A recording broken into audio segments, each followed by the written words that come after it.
ఒకటి రెండు కాదు, వందల కోట్ల రూపాయలతో నిర్మల్ పట్టణంలో ఈరోజు అభివృద్ధి కార్యక్రమాలకు ప్రారంభోత్సవాలు, శంకుస్థాపనలు. మొత్తం ఇగో చిట్టా నా దగ్గర ఉన్నది. చిట్టా మొత్తం ఏమేం చేసినాము అనేందుకు మొత్తం నా దగ్గర ఉన్నది. నేను మిమ్మల్ని అందరినీ కూడా కోరేది ఒకటే, సమీకృత మార్కెట్లు, వైకుంఠ ధామాలు, బ్రహ్మాండంగా ఎన్నో కార్యక్రమాలు. 2 పర్యాయాలు మీరు మాకు అవకాశం ఇచ్చినారు. 2 సార్లు కేసీఆర్ గారికి మీరు ఆశీర్వాదం ఇచ్చి ముఖ్యమంత్రిగా ఈ రాష్ట్రాన్ని నడపమని మీరు అవకాశం ఇచ్చిండ్రు. 9.5 ఏళ్ళైంది. మళ్ళా ఎలక్షన్లు వస్తున్నాయి. మరి ఎలక్షన్లు వచ్చినప్పుడు ఈ 9.5 ఏళ్లలో మేమేం చేసినాం, మళ్ళా ఎందుకు ఓటేయమని కోరుతున్నామో చెప్పవలసిన బాధ్యత మా మీద ఉన్నది, మా గౌరవ శాసనసభ్యుల మీద, మంత్రివర్యుల మీద, అందరి మీద కూడా ఉన్నది.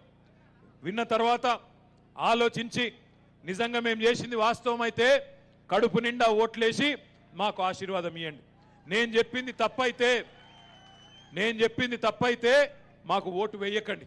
అది కూడా నేనే చెప్తా ఉన్నా.